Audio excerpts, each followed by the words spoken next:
So I want to start by welcoming everyone and thank you very much for joining, spending your time on your Sunday to go through this call. The idea is I'll keep it to under an hour and then we'll have 10 minutes or so Q&A at the end. We can carry on for those who want, or you can message me afterwards. As a quick note, I am recording this and I will have the recording available on YouTube in a couple of days' time. So you will be able to re-watch it.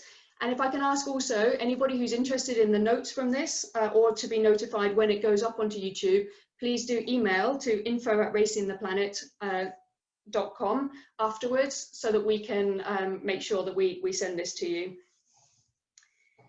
I notice there's a real mixture of people on this call. Some people who've already registered for their first race, quite a lot of experienced racers, and some people I don't recognize at all who hopefully are planning on a race in the near future. As a note, this session is focused on first timers. So I'm going to start from the very beginning. So for those more experienced racers, bear with me, or if you feel like it's too basic and beyond you, I won't be offended if you decide to leave. But hopefully, even for you, it'll act as a refresher or give you some motivation, or those who've already started their training, also some motivation. Quick introduction, just myself. So for those who don't know, my name is Samantha Fanshawe. Normally I'm known as Sam, and I'm an event director at Racing the Planet. I've been there, gosh, getting on 13 years. And on this call as well is Zaina, who is the event director for the Namib race and Racing the Planet Georgia. Also, I saw Rita join in, who's the event director for the Gobi March. And I know Mary was going to join, and she's the founder of Racing the Planet. So we are all here. If you look around in the photos, in the videos, you may be able to see them. Rita, Zaina, Mary, and obviously under Racing the Planet is myself. So let me start with the agenda for today. So just so that you understand what I'm going to cover, I'm going to start with a quick intro to Racing the Planet, just for anybody who is not sure about what it is and what we do. I'm going to talk briefly about how to choose the right race for you. Then how long before a race should you start your training? How to get started. Obviously running 250 kilometers across a desert in a far off land is quite a big goal, but just trying to break it down as to how you initially start. We'll look at what the outline of a training plan looks like. We will also go through what you should know before you get to the start line. I have some info on some top resources that will help you research and prepare outside of this talk itself. And then I'll go on to finally some top tips and bits of advice to take away with you. Before we move on to the Q&A, I'll just go over some of the common questions and concerns that people have, and I'll try and answer those as a generic way before we move forward. So very quickly, what is a Racing the Planet Ultra? Well, basically, Racing the Planet Ultras are 250 kilometer or 155 mile 6-stage, 7-day races across some of the most beautiful locations and deserts mainly, but other locations as well around the world. And they take place in some of the harshest climates and roughest terrain. They are all self-supported, which means that you need to carry basically everything that you need for the week on your back, except a tent and water. And that pack will generally weigh about 10 kilos or 22 pounds, just giving you an idea to start with. There's obviously a lot more detail that goes into it. We had our first race in 2003. To date, we've staged 65 races. And the type of people in that time, more than 10,000 people have gone through and done a race. At each race, there's normally at least 30 and normally more than 40 countries represented. The people that take part in the races, they are anything from top professional athletes down to first timers. There'll always be someone in their 20s and normally someone in their 70s. If not that, then definitely their 60s. And they come from all walks of life, all backgrounds, all nationalities, all countries represented. So anything from students to stay-at-home mum and dads, up to CEOs, entrepreneurs, and everything in between. So the bottom line on our races Whilst 250 kilometers or 155 miles in a desert carrying a pack seems like a long way, anyone can do it. You just have to want to. Some of the myths about ultra running: you do not need to have run many or any long distances before you decide to do a race. Obviously, before you get to the start line, you will, but before you make that decision to do it, you do not need to be fast. You do not need to have completed 155 miles before you get to the start line, or 155 miles in 1 week. You just need to have a sense of adventure, and in your mind, an excitement and a willingness to want to actually do it. So bottom line, the words to remember: if you want to, you can. And that's what most of this presentation will be based on, or you should remember that as we go through all of this presentation. So now I'm going to start with how to choose which race to do. I said, I'm aware that many of you will already have chosen a race, may have registered, may not. Some of you already done races, but just going back into this for those who haven't yet decided or are still thinking about it. The first thing I say is there's no such thing as an easy or a hard race. It might be considered the easiest terrain, but if you get a blister on day one, it's going to be the hardest race for you. Maybe it's the hilliest race, but if you like hills, it's going to be the easier race for you. So I always say the best way to choose which race to do, first of all, look at the date and see which one or ones fit into your calendar. So we have 4 or 5 races each year. The 4 deserts: the Gobi March in Mongolia, the Atacama Crossing in Chile, the Namib race in Namibia, and then the last desert in Antarctica, which you do have to qualify for by completing 2 of the other races. And then every year we also have 1 race in a new location, which is the same format. And the 2021 race for that is in the country of Georgia. So the first thing to do, and you can see the dates on our calendar and I'll show them at the end, is to work out what date fits for your calendar. If you're already busy at that time, then that race is obviously not for you. The second thing to do is to look at the locations. Once you've narrowed down the dates that work, see if there's a location that really excites you, or if you want to keep the logistics easy, you might choose it based on the location that's easiest for you to get to.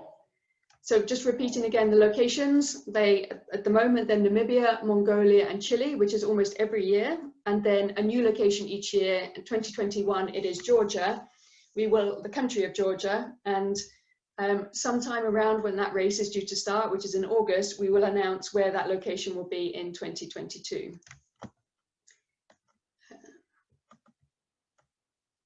Just going to make sure, okay, once you've narrowed down the date and the location, the next is the one that suits your strengths. So they all have different pros and cons. Some are at higher altitude, some have more up and down. Some have more runnable terrain, some have sand, some have a mixture, and then the climate is the other one, that you may prefer the heat or you may prefer it to be less hot. I will, in summary, say that most people would say that the Gobi March in Mongolia is probably if there was an easy one, the most straightforward of all of them, because the altitude is not so high. There is some up and down, there are hills, but it's not very difficult, steep hills. The terrain is probably the most runnable of all of them. Even if you're walking, it means it's the most simplest, least technical. And the climate, it doesn't get so cold at night, and it generally doesn't get so hot during the day, but you're still looking at 30 or 40, certainly into the 30s, mid to late 30s Celsius. Apologies, I should have the Fahrenheit in front of me, but I don't right now. And most people would find the Atacama Crossing is probably the most challenging, because it's all at altitude. So it's not high altitude, but it is all above 1,500 meters, so about 5,000 feet. But none of them go above, including the Atacama Crossing, none of them go above 10,000 feet, or not much above that, which is 3,000 meters or so. The Atacama Crossing also, it's the coldest at night and the hottest during the day as an average across them all. So that is where I am going to stop and choosing your date from that. It's it's then your decision to decide which one works for you based on that criteria, or maybe you have your own criteria as well.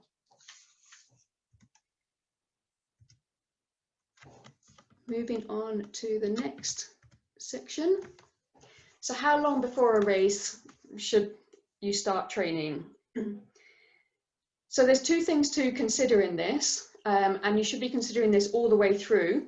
One is, what is your current level of fitness? And the second is, what is your goal in the race? Are you trying to win it or come in the top 10, or do you just want to finish it with a smile on your face or somewhere in between? I've put a quick summary here. Again, this is very generic and everyone is different, but hopefully it will give you some guidelines. So basically, if you're a real beginner and you don't do any regular hiking or running, or even other sports, and don't do a lot and don't have much experience of long distance, you probably want to look for a race that's about a year out.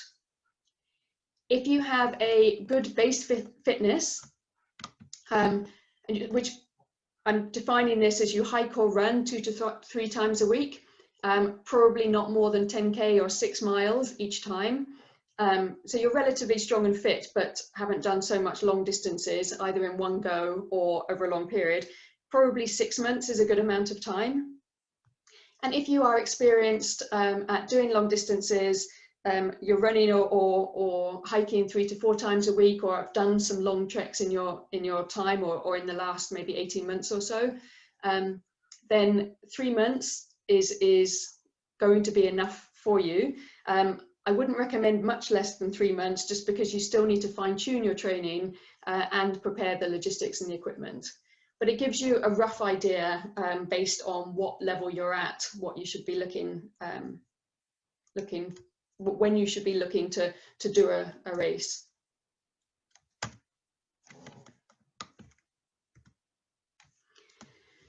So the next thing is, how do I get started? So starting with the very, very simple side of things, I generally say start with deciding your why. Now, your why to everyone is different. Some people, maybe it is because they want to win it. Some people might be that they've done all the distances before and they want to step up to the next level of distance. Somebody else might just be they really want to experience a certain country. Let's say it's Namibia, and I can't think of a better way to fully explore it than by walking or running 155 miles across the desert, sleeping under the stars, where you really get to know it. Others, it might be because you've got a charity you want to support and you want to get people's attention. And again, going on foot 155 miles across a desert will normally get people's attention, and hopefully would help that you raise awareness or even fundraise for your charity. Maybe you just want an adventure, something different. You have your everyday life, your work, your family, and you just want something different to make a change to that. Maybe it's because you had a bet one night and now you're determined to fulfill it, or maybe it's some friends are doing it. But just think about your why. Some people don't have a why, but the why definitely helps you when you're feeling unmotivated in training, or when you're having a dark moment during a race. If you remember your why, then it puts it into perspective. The second thing, which I've touched on already, is to set your goal. So do you want to finish top 10? Maybe you want to win it, but maybe even then I would start top 10. Do you want to finish middle of the pack? Or is there a certain time that you think that you want to try to achieve? Or do you literally just want to finish it in one piece with a smile on your face, having had the experience? Because that will make a very big difference as to how you plan out your, mainly your training, but actually all of your preparation. The third one is going back to the previous slide, having thought about which race you want to do, thinking about how long before, which race you want to do, and also how long before the race you should be starting your preparation, thinking about how long you actually have. So for example, if you've decided that you're starting with an absolute base fitness, so you probably want around a year, at least I'd say 8 to 10 months as a minimum, if you have a very, very low base, but a year would be good. So you've got any of the races in 2021 are not going to work for you. So you know you've got more than a year, but you can still start your planning now. And maybe it's the Namib race that's the one you want to do. So you'll probably be looking at Namib 2022. And that gives you, what are we looking at, 16 months. So just work out how long you've got. So when you move to the next step, you've got an idea as to how quickly you have to ramp up, or what you need to actually achieve in the time that you've got. The next point is actually to start to put in place a training plan with two very important points on it. One is a training plan to suit your goal and your timing. And the second thing is a training plan that is realistic. As one of the racers has said, the best training plan is a training plan you're going to stick to. It's not the hard one or the easy one. It's the one that is realistic to get you to your goal that you know that you can actually achieve. So as an example on that, if say you on Saturdays, your kids have some kind of, maybe it's a soccer training every Saturday, and you're the one that always takes them, and it's going to be difficult for anyone else to take them, then probably don't plan your long run for a Saturday morning, because if you already have a commitment then the long run is never going to happen. Another example, if you work Monday to Friday and normally you're working 10 to 12 hour days, you will need to fit some kind of training around that, but don't plan your long run on a Monday to Friday. If you're working a 12-hour day and then your long run is 2, 3 or 4 hours, that doesn't give you very much time to spend with your family, do other things or sleep. So just making sure your plan is realistic to you. And if you think you're only going to be able to train 3 days a week, then make your plan around 3 days a week and make it work for you, or change around how you can make it work for you. I've put in here, if you don't know where to start with a training plan, and there are a number of resources that we have and that are also out there, then it's worth consulting with a trainer. And I'll talk more about the training options on the next slide, just to see whether you think it's something you want to do. Point number 5 is, as you're doing all of these things, you're deciding your why, you're setting your goal, you're working out how much time you have, which race you're going to do, and put in place a training plan. Use all the existing resources. The best resource that you can find is, if you know of someone who's done a race before, they will probably be your best resource. They will normally want to talk about their experience racing, but they've done it, they've been through it, they know what they would do differently, they know what they liked, they didn't like, what they learned along the way, and they really will help to give you tips and advice. On the other side of that, when you're listening to them, ask them what their goal was, or where they finished, or how they finished, or if they finished, just because your goal may be different, so their information will still be relevant, but you may need to tailor it a little bit to what is possible for you, or what you want to achieve versus what they achieved. If you don't know any past races and you are interested in talking to someone or being in touch with someone, then do message me. Info@racingtheplanet.com is the best place to go, and I can look to see if there's a relevant person either remotely or in your area who you can talk to. Then other things, so it said we have training plans on our website to give you an idea. So a personal trainer, so a qualified trainer who has done all 4 desert races and a couple more, put in place some generic training plans that we've got on our website for you to look at. They're all based on 6 months before a race, and there's one for a beginner, an intermediate, and also for an advanced. Again, tailor them to yourselves, look at them, give them some logic. Don't feel you can't change them around a bit, but at least it gives you an idea of something to start with. And also, going back again, we have the trainer option, which I will talk through shortly.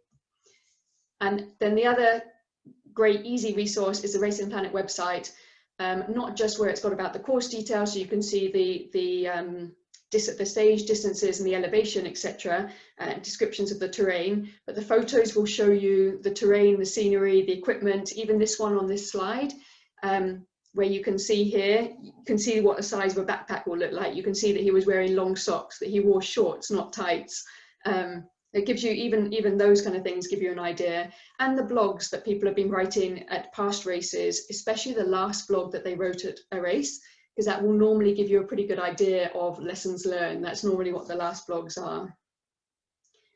And then the sixth thing is, don't forget the non-training elements. So if you've still got a year to go, then you have time and it's not so critical to be looking at these immediately, but just understanding and knowing the climate, terrain, elevation and altitude of the race that you've chosen, an idea of what equipment items are there, and then what other logistics are required, just in terms of where you have to get to, when you have to get there, thinking about the time that you would need off work or away from your family, and make sure everyone's on board for that, and doing that early on.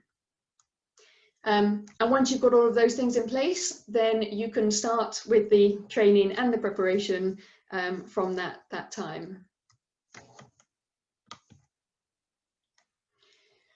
So what does a training plan look like? So it's slightly strange to be talking through this when I've just said that every training plan will differ depending on your goal and your current fitness. But just to give you an idea on this call, and do look at the training plans on the website. Again, if you email us, then I will send you the notes with the links to it. But here's one from the beginner's training plan, which is on our website. This is 3 months in. He set it out for the full 6 months. And this is what he's put in here. So Monday is a rest day, and definitely whatever training plan you have, you should always have at least one full rest day every week. He's put in here, Tuesday is 30 minutes, so M is minutes, not meters. So a 30-minute run, it's a gentle run, and his definition of that is at a conversational pace, so you can talk or sing if you're on your own to get to realize that you're going at a manageable pace, and off-road, so not on the road. Wednesday is a 1-hour run at a conversational pace. Thursday is a 30-minute interval run, which means you're going fast slow or gentle for just over 3 minutes, and then fast for just under 2 minutes. And you do that 6 times, and that will help to build up your strength. Friday is 45 to 60-minute non-load bearing, which means not carrying a pack. And all this is explained in the full training plan. Saturday would be a 30-minute run at a gentle pace, a very gentle pace, because on the Sunday you have, he's put it here as a hike, but your long day out, so 2.5 hours hike with a 4 kg, what that must be, just under 10 pounds, maybe 8 pounds backpack. Again, an off-road one, so you're simulating a little bit more how it would be during a race.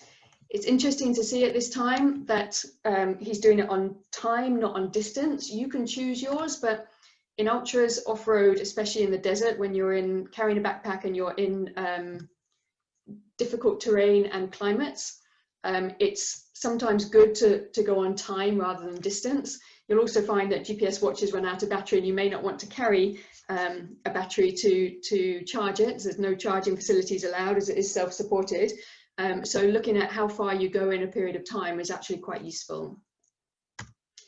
And as part of these training plans he's put out, each block of them, so every few weeks he's given a body goal, a mind goal and a craft goal.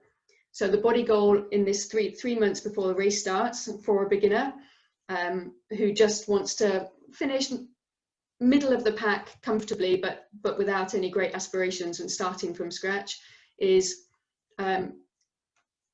your body side in terms of the research is to start doing stretches that in a routine that you think you would use at a race, and see how they work and how your body recovers.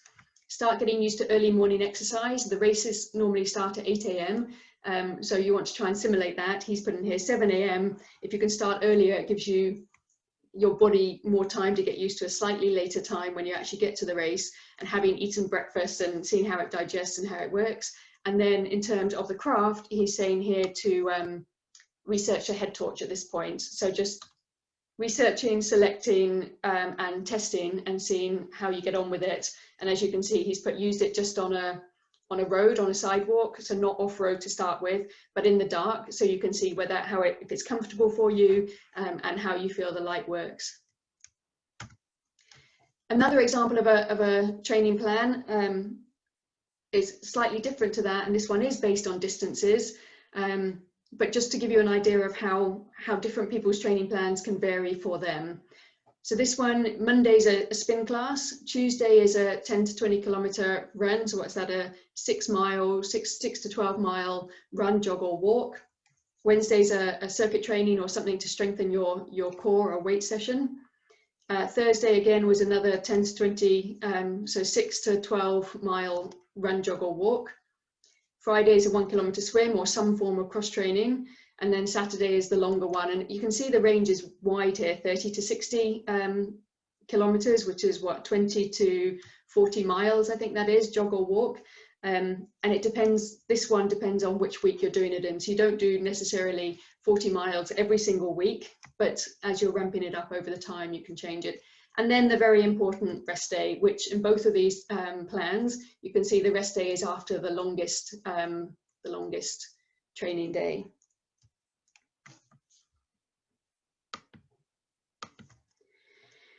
Okay, so I would talk briefly on trainers. So trainers is completely up to you. It's more if you don't know where to start or you feel like you need some help along the way.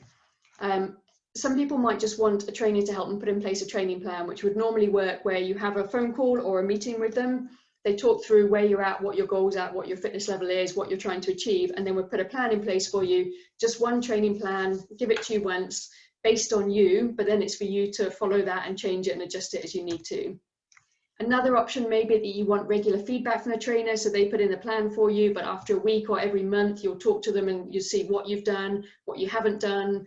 If you had to take a week off because you had a minor injury, you had something at work or something at home and you couldn't, then they'll adjust things accordingly. Obviously, they would generally charge a different fee if they're giving you more feedback. Some options is where they have a group training, and one of the trainers we work with is training a group of people to go to Georgia. So even though they're all remote, every so often they get together on a call and she helps them talk through how the training works, the logistics, the equipment. So they've got sort of a group chat going on alongside it, as well as the plans themselves.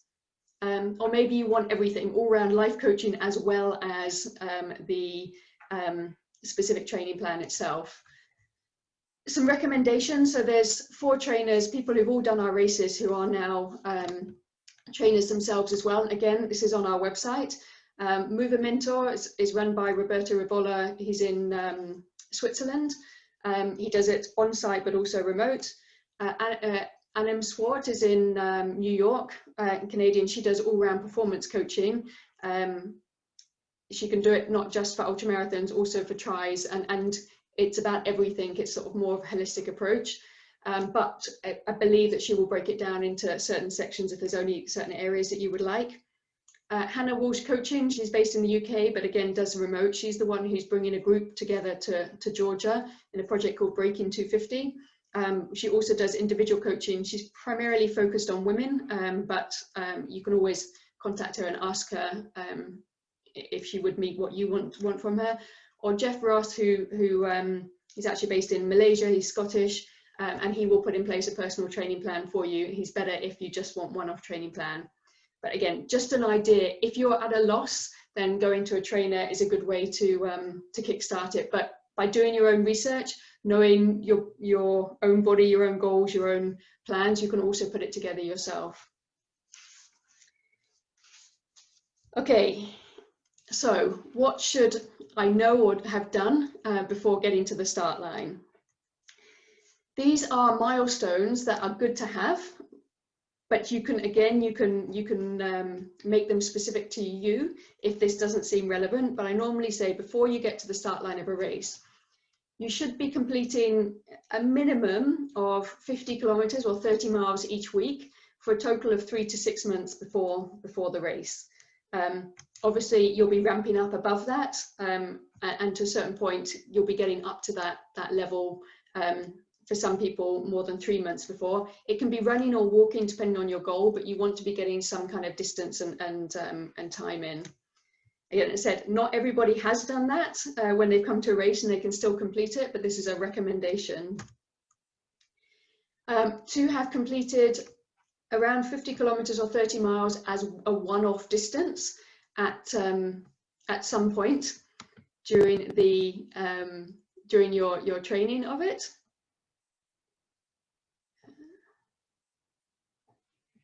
Sorry, just taking a moment. I have, yeah, just checking it's still recording.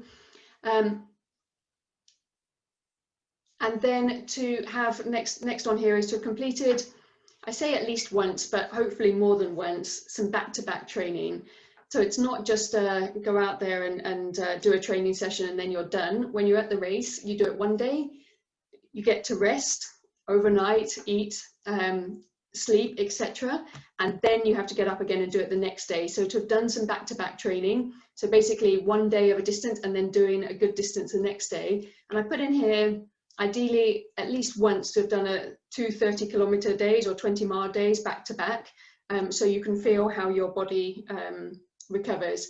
It would be even better if you could do that 3 days in a row, but when you start doing any of these, start slowly and start with maybe a 6 miles one day and then a 10 miles the next day, or vice versa. Don't go straight in, but to have done back to back is important before you get to the start line.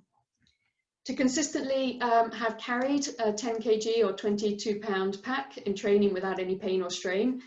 As you can see from the training plans, don't carry a pack every time you go out training, but to have done it often enough. To understand electrolytes and how your body reacts to electrolytes. So these are the salts that you need to take to replace the sweating that you're doing, which you will be doing, even if you sometimes feel like you're not, because it's quite dry in the desert. And to have tested all your kit and food before you get to the race itself. You'd be surprised how many people haven't. I highly recommend that you do.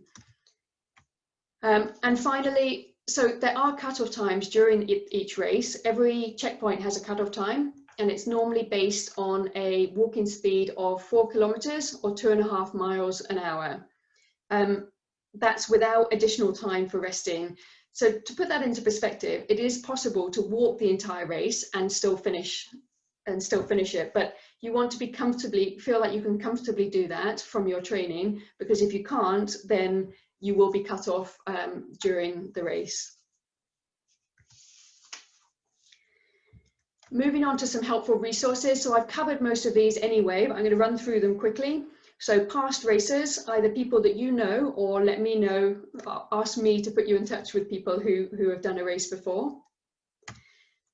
Training plans or trainers, there's lots available online, including the Racing Planet website, I'm sure elsewhere as well. And trainers, again, we can recommend some, or do talk to people that you know. Racing Planet website in general is a course info, equipment list is there in great detail. The photos, which show more than just the photos, but the terrain, the climate, equipment, to look out for a little bit more. The videos, they give you an idea of what the start of a race or what a stage looks like, but also for inspiration. The itinerary will cover most of the logistics, and blogs help you with personal experiences, lessons learned, etc. There's also a section on the Racing the Planet website of expert articles, which covers a number of medical things.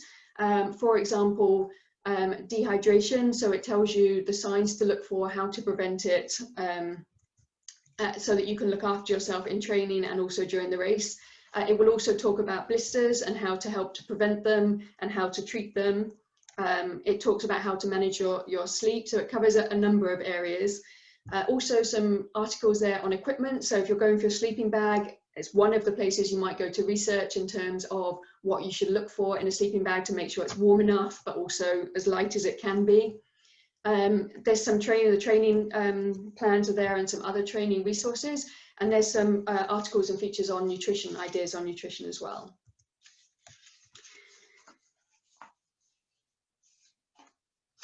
Right, top tips. So really, so we're already nearly 40 minutes into this, and I don't want to keep you all day. So we have covered the basis of what I am going to cover. So now I'm going to recap with some top tips and some common concerns and questions before we open up the floor to a Q&A. So where I've got you to up to this point is how to choose a race, how to know how much time you need before a race before you start training, how to get started, and then an idea of some of the plans, training plans or training you should be doing in order to get to the race, with some ideas of some helpful resources that will get you to this point, and also throughout the whole preparation period right up till the start line. A recap on some top tips. So the first one is start slowly, and that means in everything, in your training, in your decision making to do a race, in when you go out there and start with your pack. So you might say, oh, I've never carried a pack before. Do not go out tomorrow and put 10 kilos in a pack or 22 pounds into a pack and go on your normal, maybe your normal 6 mile or 10 mile run. Start slowly, start with just carrying your pack with your water in it, and then build from there over time. Again, one of the things I said before you get to the start line, you should have run 50k or 30 miles in one go. Don't go out tomorrow and do that, because if you do, you'll probably, if you haven't done it before, haven't done it for a while, you're more likely to become injured. So in everything, start slowly and build up, and that will help to prevent injuries.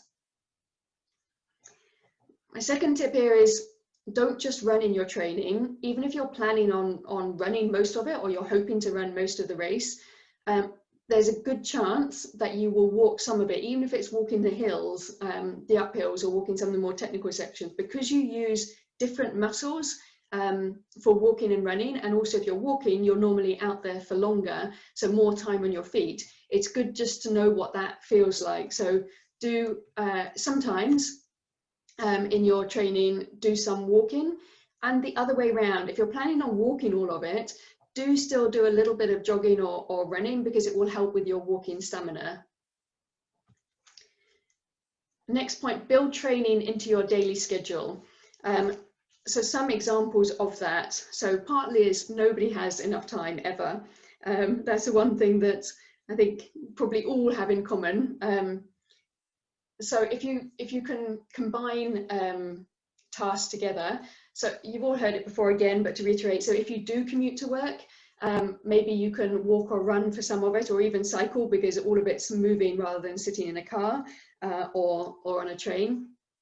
Or these days, the other way around, when a lot of people are working from home, make yourself have a commute in the morning. Instead of going from the bedroom to your office next door or downstairs, go and do whether it's, even if it's a walk for half an hour or something in the morning, so it doesn't seem like it's a big stretch, but trying to build that in. Instead of getting the elevator, walk up some of the steps. It's all part of your training. With your backpack, maybe turn your briefcase or your handbag or whatever, make your backpack take over that role for the period when you're training. So you're used to carrying your pack, and to start with, again, it can be empty, and maybe it's just your laptop in there, or your gym gear, or whatever it is you would normally carry in any other bag that you would use. And then in time, maybe put 2 kilos of rice in the bottom of it, and then have all your gear in it as well. So it no longer becomes like a burden, it becomes part of your life, your backpack. So it's not a dread to put the pack on for your training, it's becoming part of what you're doing. Fit your training plan to a fitness level and schedule that fits you. I've covered that already, but it really is important, because the worst thing with a training plan is something that you don't do. And then you lose motivation and you get behind, and it's hard to get back onto it. So making sure your training plan to start with fits what you can plan for, including if you know you're going on holiday for a week and training is going to be hard, then take a week off, plan for that week off, and then build back up. Obviously you can start further up than where you left off, but build up a little bit slower for the week afterwards. It's good to have a break, both mentally and physically. And pacing and recovery are key. It's not just one day and you're done. And so if you're doing a 100-mile race or 100-kilometer race, it's probably harder and it's a lot more pain, but you know when you get to the end of it, you don't have to run for another week or 2 or 4 or 6 or however long you feel like after doing a big race. During these races, every day you have to get up and do it again. So you want to make sure that you're pacing yourself in your training, in your race, and then also learning how the recovery works. So some things to remember. You hear a lot in the ultra running world, 90% of completing an ultra marathon is mental, and the other 10% is in your head. There is a certain amount to that. If I go back to my first slide, saying if you want to race, if you decide you want to run 150 miles, or sorry, if you want to run or walk 155 miles through a desert, then you can, and it's in your mind to make you want to do it, and then you will get through it. But the preparation is also key. So there have been people who've turned up at the start line of a race having not done enough training, and they have often got through to the end, but it's a lot more painful and not as enjoyable as if you've prepared for it and you're ready for it.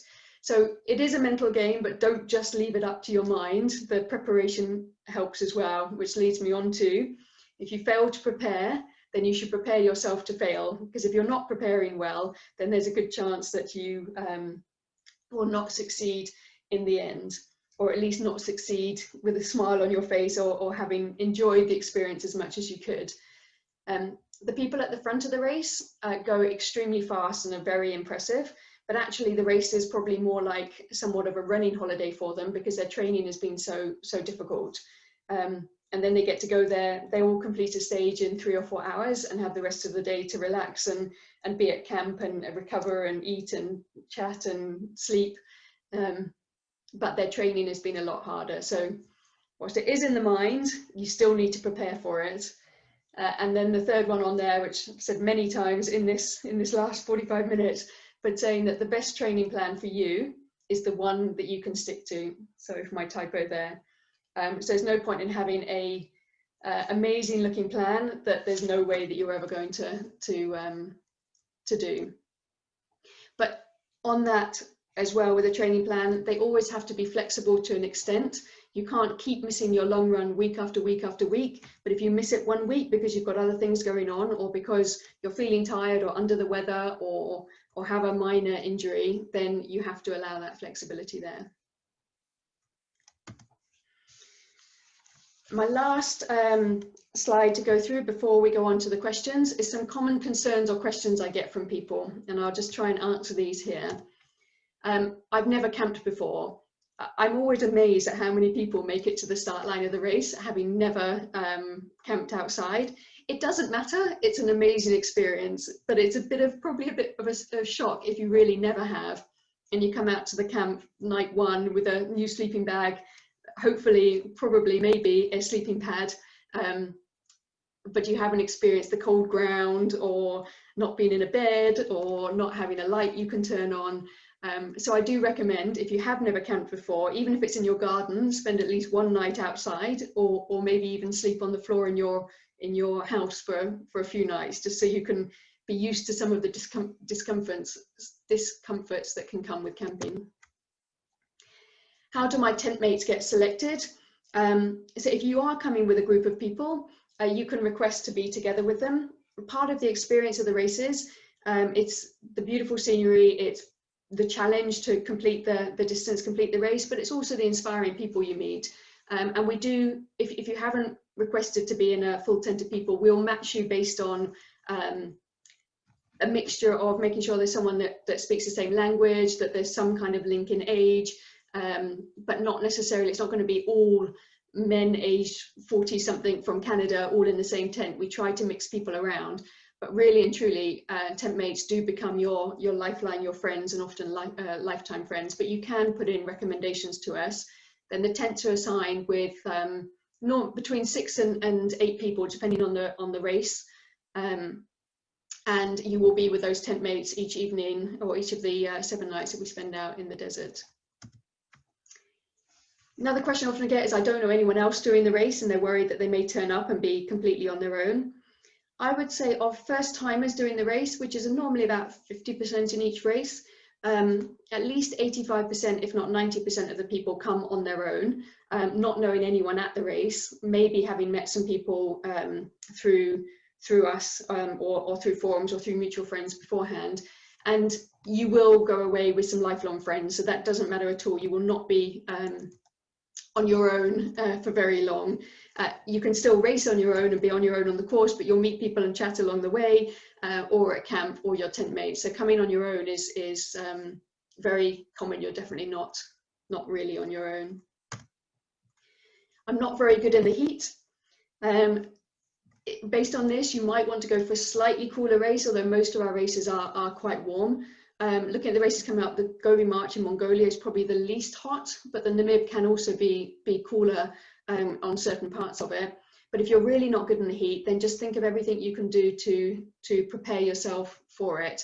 There are heat chambers available in a lot of countries and places, or just sitting in a sauna for some time, and then also thinking about how you maybe cover it, like you wear clothes that will cover you up, so you're not not likely to get sunburn, which will not help you, and test your electrolytes even more if you know that you're not good in the heat. I don't speak the language of the host country. That's just one of those challenges that most people don't. So in Chile it's Spanish, in Mongolia it's Mongolian. Very few people in the world speak Mongolian.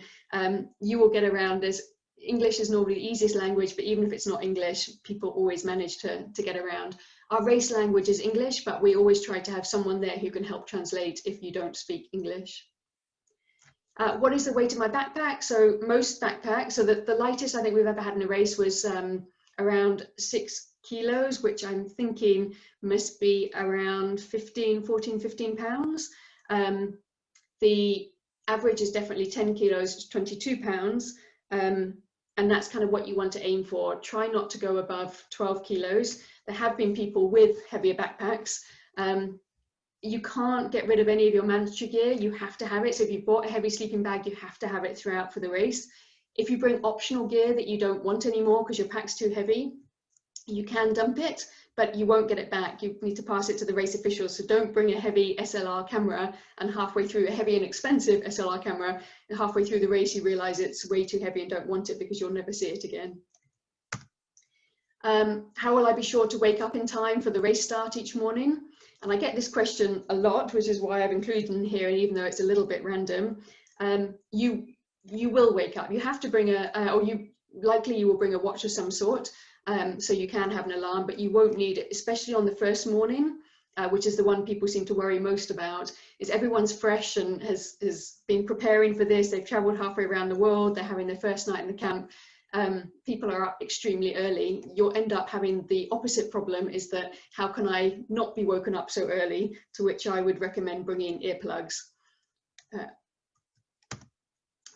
What if I run out of food? There's a certain amount of calories that you have to bring, and we will check that before you race. You must be keeping to that. Obviously, you might eat it at different rates. Do not dump any of your food. If you really did run out of food or lose a piece of equipment, then we don't want you not to finish a race just because of that, but there would be a time penalty for you if we ever topped anything up. But if we think that you've dumped food and then suddenly are hungry or don't have any food left, then we will not allow you to carry on the race. But in most cases people don't do that, and actually they very rarely run out of food either. How much water is available to me? So water is rationed, but it is available, more is available if it's needed, but it's for consumption only. So in summary, when you finish a stage, and I'll start off this way, you are given 4.5 litres of water, and I apologise that I'm talking in litres, and that's to last you for the rest of the day, the next morning, and to the first checkpoint that day. And then at each checkpoint, you'll be given 1.5 litres of water. So checkpoint 1, checkpoint 2, checkpoint 3, which is most days. And then the final checkpoint is checkpoint 4 on most normal days. And that's at camp. And again, you get given 4.5 litres allocation to see you through the night. And in addition to that, there's unlimited hot water for preparing food, which is available to you for consumption only, not for washing you or your clothes. If you feel like you need more water, then you just need to talk to a race official or the doctors just to make sure that you're not drinking too much, because that can be as serious as not drinking enough. And finally, what percentage of people don't finish the race? On average, it is 7 to 15% of people do not finish the race. So more than 90% of the people that start a race normally finish it. Not everyone may finish with the goal that they want.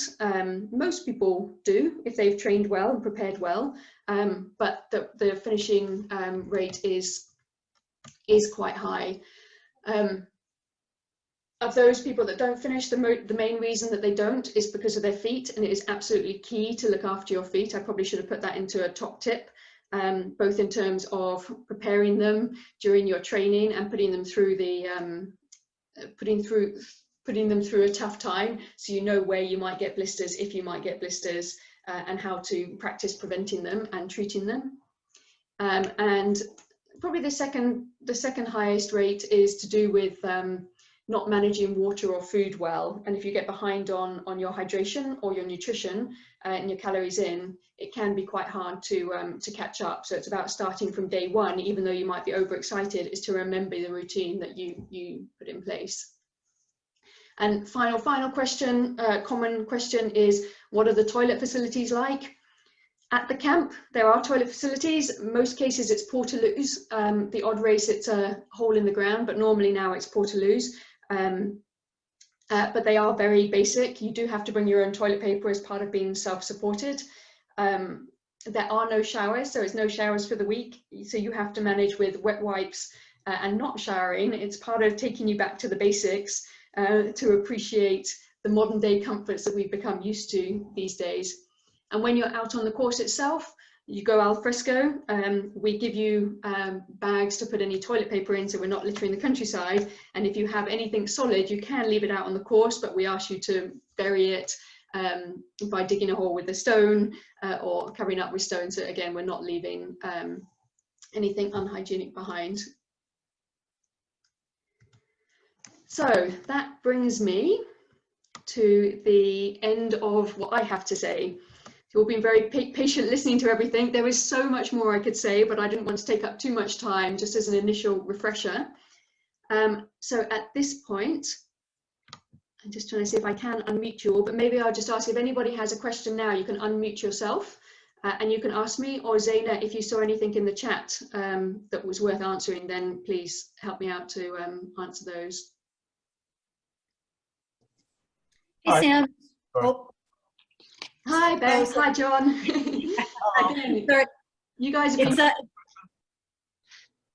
It's Beth from Seattle. Just a quick question. I know on the website there's some information about times, like completed times, let's say 23 hours for the athletes. And I'm wondering if there's any place where that's broken down day by day. So with each stage. On the website there isn't, only when the race is happening, but I'm happy to provide that information, partly to you specifically, but actually I will aim to put together an article to summarize those average times across each of the races, so people can get an idea of what those breakdowns are. As a quick summary to everyone, normally the fastest people complete a race and the records are around the 24-hour mark. That's cumulative time each day. And the slowest person is normally around 70 or 80 hours. So there's a very big difference between the leaders and the people at the back of the pack. What Beth is asking is there a breakdown each day? And there isn't on the website. I'll provide that to you tomorrow, Beth, as an example, and I will plan to do a general article on it, so that if anyone else is interested, it'll probably be later this month that I'll put that up. And then I'll put it on our social media and maybe out in a newsletter, or email me if you want to specifically be given that information as well. Got a question about shoes. I've heard a lot of concern about the surface conditions in Atacama, and people are talking about broccoli surfaces and this kind of thing. Is there any recommendations? Do we need special types of shoes? It's a good question. I think I'll do a follow-up Zoom at some point just on equipment, but I will answer that question now. I think bottom line is the hockers normally don't fare well in the Atacama because it is definitely one of the most unforgiving terrains, and because they're so soft, it goes through them, the sole falls off, and once you're on the foam, then it's not very helpful. Not to say that hockers haven't made it through the Atacama, but I think the Atacama has probably won more of those battles than the hockers have. Other than that, a normal trail shoe, even a normal running shoe is okay. Don't come with one which is about to fall to pieces. But the sturdier, for the Atacama in particular, the sturdier the better. Often the Salomons are quite a sturdy shoe. They don't have so much mesh on them. So they tend to fare quite well there. Whereas Brooks is fine, but it does have more mesh. So you just want to be a bit more aware of it. But on shoes in general, the #1 rule is something that is comfortable for you. A shoe that you've been wearing forever that doesn't give you blisters, or a type of shoe or make or model, even if it doesn't seem perfect for these terrains. Even the slightly technical terrain is not super technical. So it's better to have a comfortable shoe that doesn't give you blisters than a shoe that's great for the terrain but awful for your foot. Okay, thank you. Well, Simon? Yes, please. Thank you for the explanation. Everything's really clear. So Simon from Brussels, American from Brussels. I just wanted to know, throughout the race, are there any racers or participants that are isolated between checkpoints, not being able to see anybody before or after them? Does that happen? Definitely there are, but there doesn't have to be. And sometimes there isn't. So everybody, each day, everyone starts together. And the front guys go running off, and the people at the back will slowly spread out along the way. The course is marked all the way along with pink flags line of sight, so you can always see a flag. We do say if you can't see a flag, which on occasion will happen, the wind's blown it down or animals eaten it or something, that you wait where you are, and we are roving that area. But in terms of whether you might ever be there where you're on your own, it's very possible. The races, we limit the numbers to 150 to 200. Sometimes we don't get to the 150, so it might be 100 people at a race, which is nice in general, but it does mean that you could be on your own. You will almost always find someone that is a similar pace to you if you want to. So if you were worried about being on your own, especially the first couple of days, then there's ways of not doing that with other people who want to, but there are some people who actually want to be on their own, and we wouldn't force them to go with someone unless it was a very windy or very difficult conditions, in which case we would require people to buddy up, even if it means going at different paces, just because it's safer. At night, when it's dark on the long stage, if you're out there during the dark, which the majority of people are for some period or other, we encourage people to buddy up, because when you're tired and it's dark, it's better being twos. And towards like the middle to the back of the pack, people normally like that, even if you don't want to talk all the way, because it gives you some kind of company and comfort, and two pairs of eyes looking at flags and glow sticks and things. Right, thank you.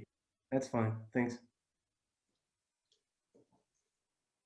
Any other questions for now? Yeah, yes, me, just one quick question.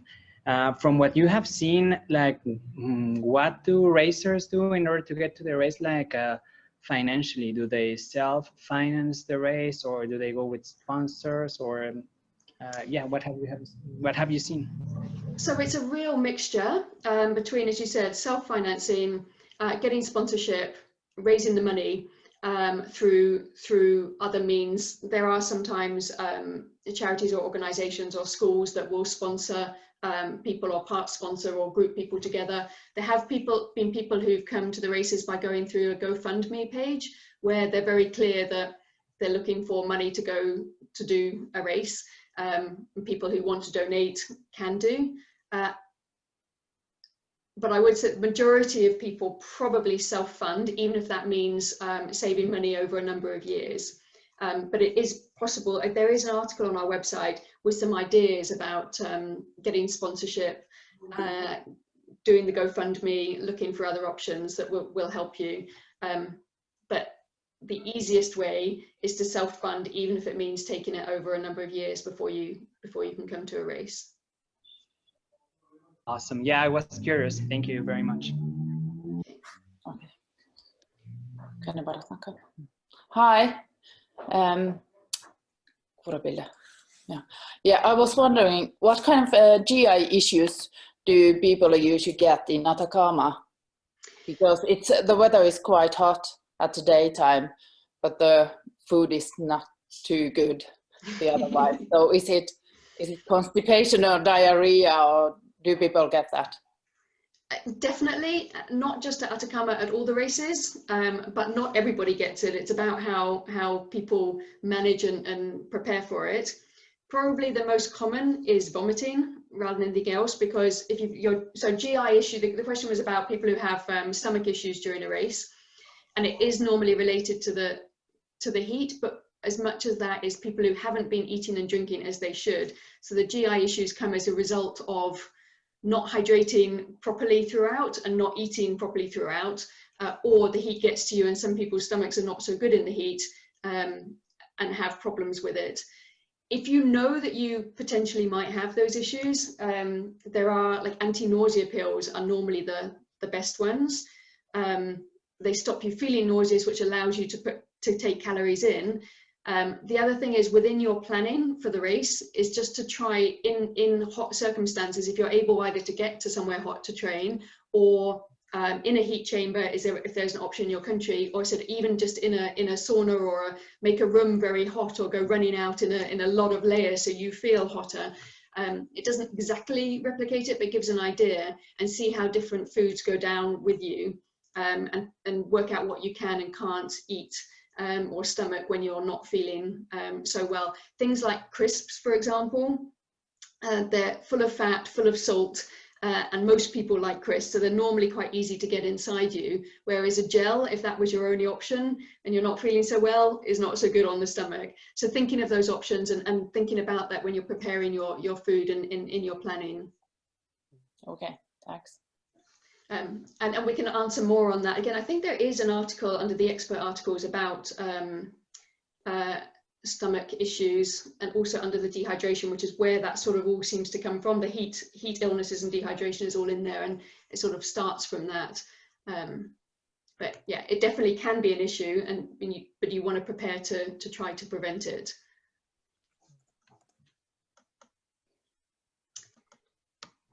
Okay, any last question? Yeah. Would there be any restrictions on the type of equipment you can use, be it like cameras or anything like that, like GoPros? Are they allowed in the race? Generally, no restrictions.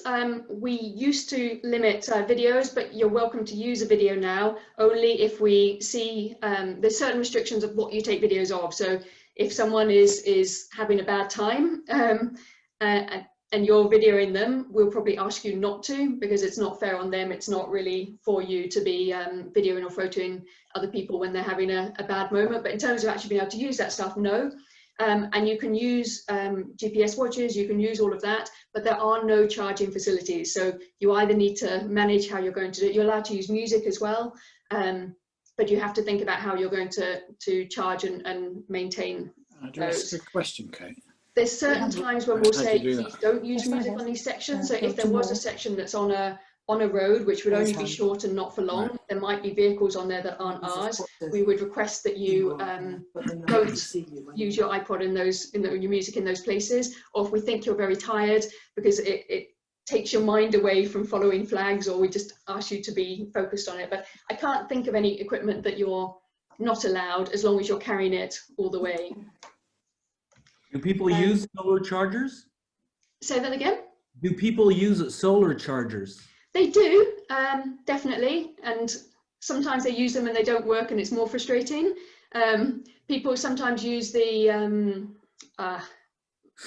like, what are the mobile chargers that we use? Why can't I think of it? That you have for your phones. There's lightweight versions of those. Some people go au naturel and say, I'm not going to. So I'm not going to have any electronics too much, so I have to charge it, or that they manage it so that they don't have to along the way. And taking 3 hours to finish. Yeah, they do use solar chargers and external chargers. Is that someone's raised their? Did someone raise? Yeah, that's me. Okay, great. Go for it. Just are there time penalties for extra water use? There aren't, unless you're using it for things other than consumption. Okay. If you need more water because you genuinely need more water, then we will give it to you. We normally ask you to speak to one of the doctors, and there's one at most checkpoints and certainly at camp, just to as a double check that you're not taking too much. However, we would ask that you manage your water. So at each checkpoint you get a certain amount. You can't say, I didn't take it at the last checkpoint, so I want double here. It doesn't work just like that. You need to have a word and just make sure we can understand. And as long as you're not using it for washing or other things, then you can have more water. You just need to ask us first. Thanks very much, Sam. Okay, on that note, Zainu, unless there's anything else that I haven't addressed that was here already, I am going to close off at this point and just say thank you all so much for joining. I hope you found it useful. I know some of you are very experienced, and it will have been sort of really teaching you things that you already know, but hopefully you found it a little bit useful. And just as a quick recap, please do email to info@racingtheplanet.com so that we know that you attended and can send you the notes and let you know when the YouTube recording goes up. And some of you will be able to tell, and we know, some of you we don't. And if you have any questions, you can also email us. We will happily respond on email or set up a time to talk specifically to you about anything we've spoken about today or any other topics that come up. So on that note, I say thank you very much for joining, and nice to see so many faces I know, and hope to meet many of you at a race either that's planned or in the future one time. Thank you all very much. Later, guys. Thanks, Sam. Bye. Bye-bye. See you. Bye. Bye. Thanks. Good to see everybody. Bye-bye. Bye. See you soon. Thank you. Bye-bye. Good job, Sam. Bye-bye.